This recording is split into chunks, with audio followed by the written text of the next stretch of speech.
let's just be honest, any movie about Donald Trump is going to be controversial. After all, he's a controversial guy, always has been. So the controversy is easy.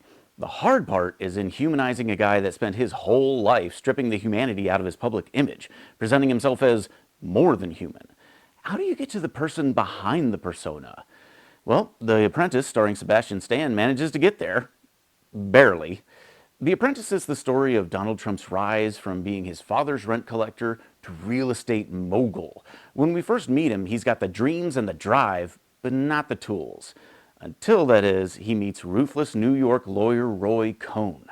Cohn sees in Donald the raw materials for greatness and takes him on as his protege. Like the son he never had, he molds Donald, showing him what it takes to be a killer, a winner. Cohn has no scruples, does whatever it takes to get what he wants. Rules are for the weak, unless you're the one making them. And young Donald Trump, he's ready to make his own rules. Now, it would have been easy to make this a political hit piece, focusing on his time in office. But the movie never even gets there. It just hints at what will one day come. Instead, like a gold-plated off-brand Godfather, it's more of a tragic tale focusing on how a relatively naive young man became the guy he is today. Surprisingly, there's a lot of focus on his inner struggles, how his insecurities led him to use Cohn's lessons to build an armor of image to keep weakness at bay. The more he played the part, the more he could hide his weaknesses, even from himself. If he could become the myth he projected, he could stop being the man. Unfortunately, that leads him to crush every instinct that would leave him vulnerable, like letting others get too close. If they aren't of use, they're discarded. If they're smaller, they're crushed. If they're greater, bring them low so you can surpass them and become their master. Only then could he be strong. And with strength, or so he seems to think, comes happiness. But throughout the movie, the tragedy of that way of living becomes more apparent. Even though he surpasses his father, he never feels good enough. He may live in a golden tower, but it's not a home. And even as he sees the mentor who taught him the lessons that gave him glory crushed under the weight of the emptiness that kind of life leads to, he takes the wrong lesson and deems his old friend a liability to be discarded. Cohn wasn't strong enough, but he will be.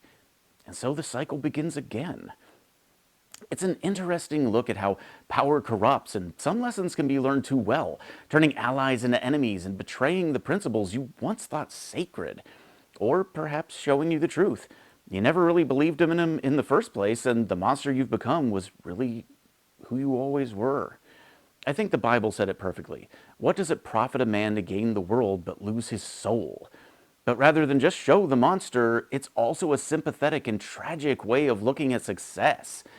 That's not to say Donald Trump will be happy with the movie, seeing how his least sympathetic traits are also on full display. The vanity, ruthlessness, abuse, cheating, and cold indifference to the needs of others, it's all here. But it's not a one-note orange man bad portrayal. What really sells the man rather than the myth is Sebastian Stan's astounding acting. This could have easily become an SNL parody, but the movie starts with Trump as a younger man, with none of his trademark affectations. The little facial tics and hand gestures, the weird duck lips when he talks, and the body language that we all know so well. Those things are added slowly and subtly as the film progresses until the final moments of the movie where Stan was so perfect in his portrayal, I forgot I was watching an actor and thought I was watching the real guy. This is the kind of subtle acting that takes it to a whole new level, where the lines between reality and fantasy are so blurred, you think you're watching a documentary. Also adding to that feeling is the cinematography, which blended so many techniques in such a masterful way that this movie should be studied frame by frame. 1 minute you're watching a slick Hollywood film, and then the next scene looks so much like 1980s news cam footage you think you're watching archive reels. But the cinematography is never overplayed. It's never showing its hand, so it blends together in a way that I wouldn't have thought possible. It's a brave move, and it's only if your brain does weird things like mine that you even notice and appreciate how well it works.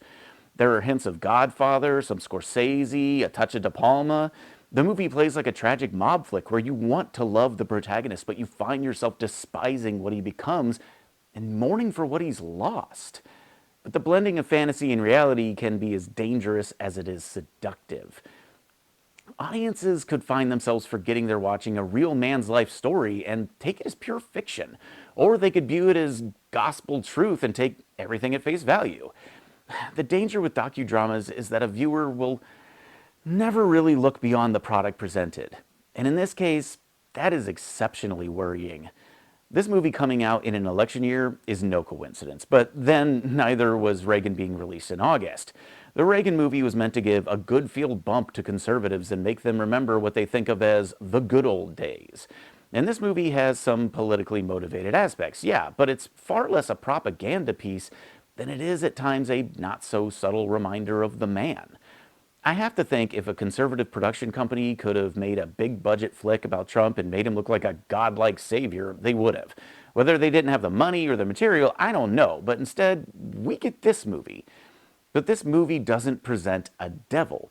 It presents a man who had all the good intentions in the world and fell prey to a mentor from whom he just learned the wrong lessons.